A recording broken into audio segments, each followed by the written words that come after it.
I can talk a lot, so I'm gonna get started. I'm gonna get these questions going. Explain to me what's happening. Honestly, when you get in public, that I feel like this is a human thing. We get a bit shy and we get just really caught up in what it looks like. And that didn't happen. It was like truly like that church moment when you're in church and you're a child and you're just watching someone like catch the Holy Ghost. It was that moment that I've never experienced fully, especially with so many people watching me. And I didn't care at that moment. Like it was full like release of ego. Like, this is not about me. This is not about who Dorchel is, what this like physical body can do, but it was more about my spirit like crying out to the world. And like the most vulnerable thing I can do is just share that. And I was present for my community, for my people, to show that no one has ownership over our liberation. Hey, come on. We do. Our own bodies, each individual. And it just starts within yourself. And like fully, like the music is I like to go clubbing. I like to party. And when that like music really puts you in a trance, especially like live music, and you hear the drums, the horns, everything, and everything of myself like literally just erased. And I was just like, I'm here to, I don't even know what I was there to do, but I felt in that moment that my body was speaking for every Black person.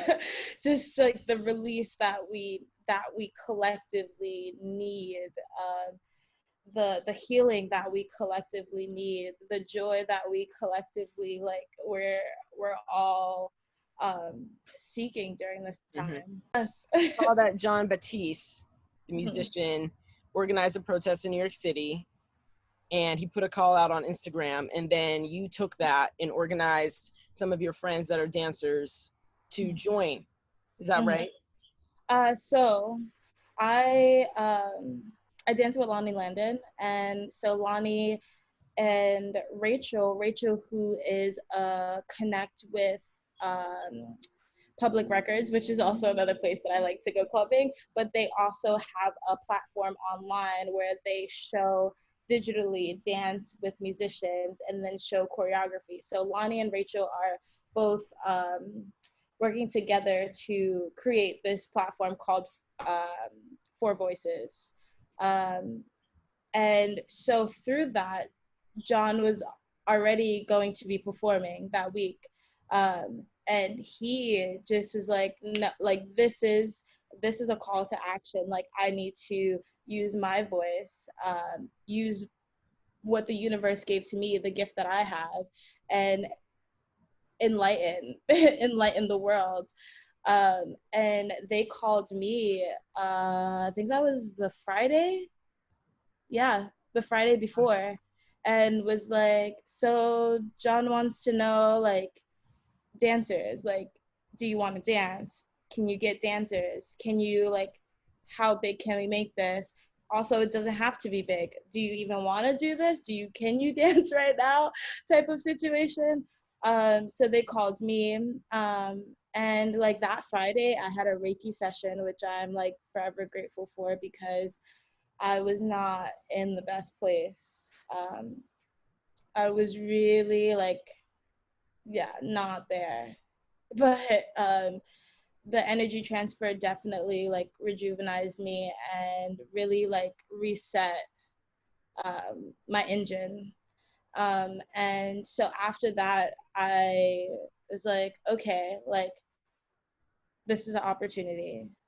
I need to figure out how I can use my voice as a Black dancer to get other people together and show that art can really be a driving force in this movement as well.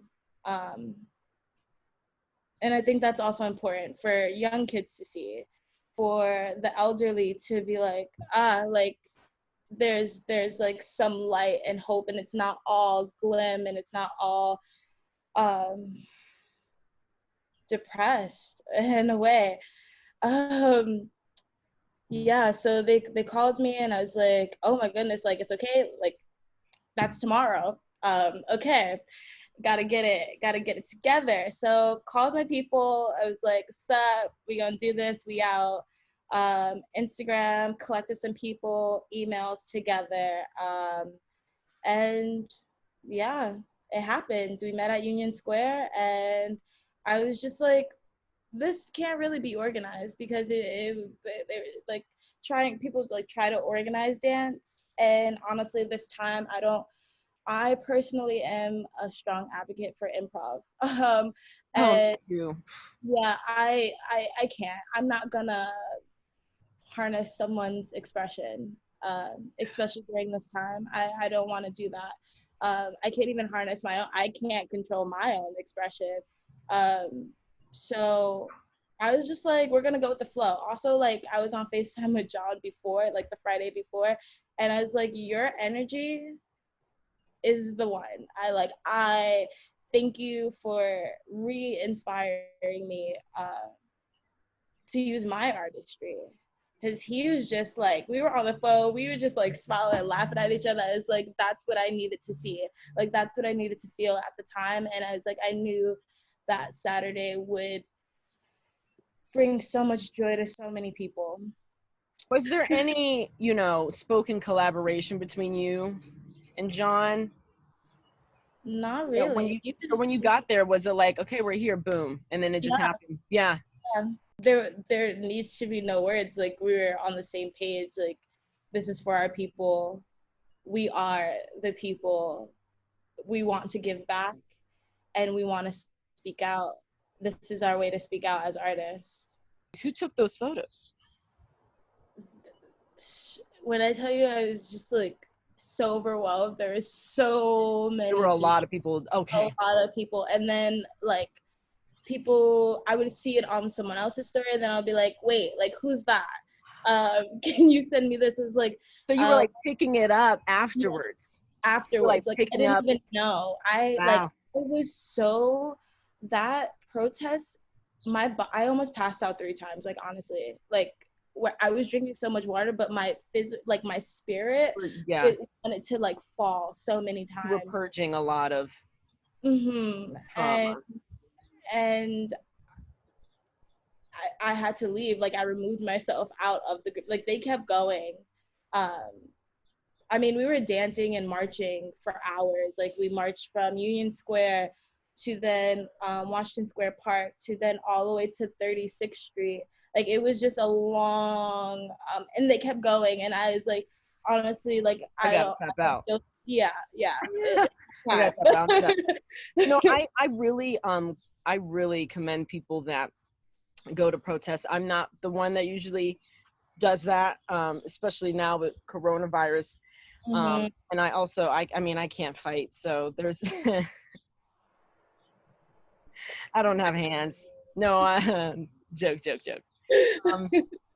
No, but like, in all seriousness, COVID-19 is still a real factor, and also police officers every time commit to violence when it comes to protesters, and that's a real risk that every person that decides to protest takes. So I really commend you and everyone else for going out there in those streets and marching for our lives. I mean, you really did take a risk and to do that. And so I just wanted to ask you, how, like, you spoke about the experience of how amazing it was. I can already imagine how healing that must be. right, to march and then dance alongside other Black people and feel that camaraderie. But would you like to speak on that a little more? Like, what did you take from that? In the protest, it feels like I also went to one the Saturday before that, and Yeah. the energy is just like COVID doesn't matter Yeah. at that moment. Like, and yes, I was risking honestly my life, my mom's, my grandmother's, like so many people that my mom has to come in contact with to take care of my grandmother and my aunt. But I knew deep down like everything was gonna be okay. Yeah. And the real problem isn't COVID. Racism is the pandemic. And it just, I can't even, I'm trying to think of like what my takeaways from it, because it's a continuous experience that I'm like still unpacking today. Yeah. How do you feel now? I feel like I have come to terms that I cannot jump into people's bodies and change their mind. I the only the revel I think the revolution starts within, and someone's choice to start that within themselves. And there's a lot of, in protesting, everyone says white silence is violence, and yes, but then there's another part of silence that is also important: the listening, the listening of energy, the listening of other people, like knowing when to speak out and really evaluating yourself before you speak out. So I think my takeaway from this whole experience is to really step back, um, and say that it's not about me at all. Like any of this, I don't matter. Like my yes, I matter, but like how do I explain this? Every single person is of this earth. Like we are made from this earth, and the earth will continue without humans. Grass will be there, plants will be there, the sun. We're destroying ourselves by not having all that love from the earth that the earth provides us. The earth has provided us like so many things. And like to coexist, we need to really understand that we can't be selfish. There's a shared there's a shared human experience that maybe clearly many people do not know of. There's a lot of people are coming to terms with a lot right now. I think even in a lot of people's personal lives. I mean, I'll just speak for myself. Like, there's been a lot of things that I've realized in my own life where I was like, oh, that really was not okay.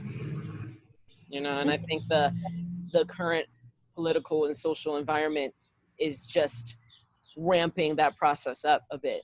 And so it's exciting. It's hard because it's growth, but it's exciting because